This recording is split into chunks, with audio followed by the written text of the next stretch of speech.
Hello. This is Sheri from the Sheri Kaye Hoff Show, where we focus on living joyfully in your life and business. You can reach us at sherikayhoff.com. That's SherikayEhoff.com. Let me tell you about my exciting guest here today. And she is a fantastic guest as well as a good friend.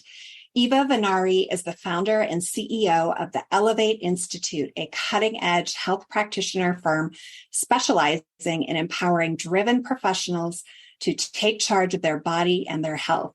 She is the creator of Reveal Optimal Health Intensive. It is a holistic process that lets you understand exactly what your body needs to heal and rejuvenate so you can continue bringing your talent to the world while feeling great in your body. Through science and common sense habit changes, one can create shifts for a higher quality of life that far outlasts the time invested. I'm so glad you're here today. How are you? I'm good, Sheri. Thanks for having me.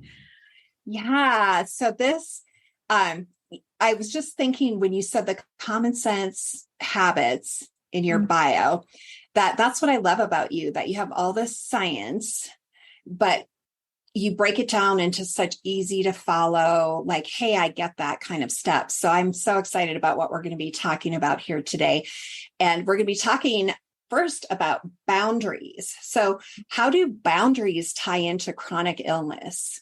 I find the excuses almost comical now. So when I hear somebody say, oh, I can't do that right now, Eva, I have to make sure that I'm involved in the PTA, or that, so there's some sort of sacrifice, that we have been taught. Doesn't matter, men or women. Women are known for doing it more.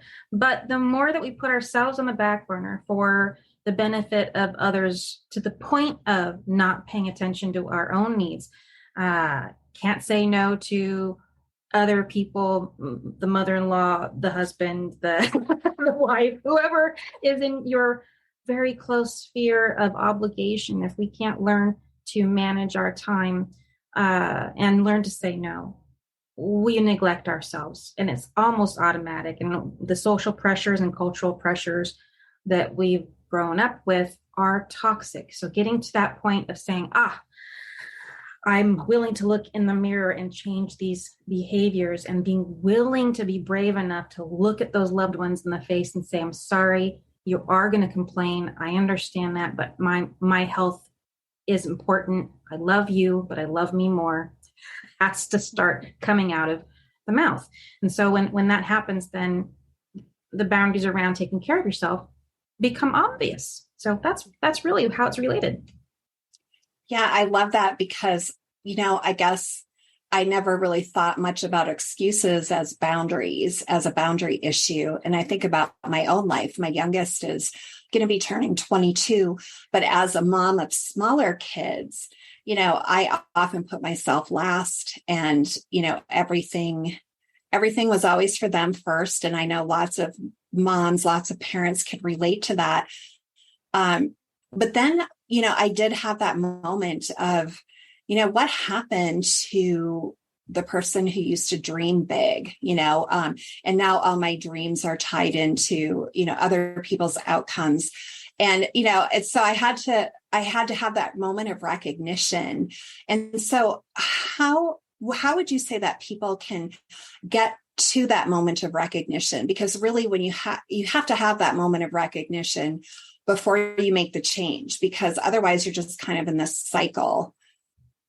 Yeah. And you're going to find yourself in a cycle that feels a lot like, oh, wow, this day is a mess. And, you've seen those old cartoons, or even the commercials where, the wife's in the kitchen, she's got flour all over her face and she's running around after the kids. That's the 50s mode, right? But I think we can all relate to having a haggard day, something where we're feeling pulled in all directions, when we have headaches, when we feel like we're not getting enough sleep, and 2 weeks of sleep isn't going to be enough to recover from this kind of tired. When you start feeling like that, there's a desperation that starts in the pit of your stomach, and you just think, I have to find something. And that's usually the turning point. You can listen to the rest of this audio at sherikayhoff.com. That's SherikayEhoff.com. We look forward to seeing you there.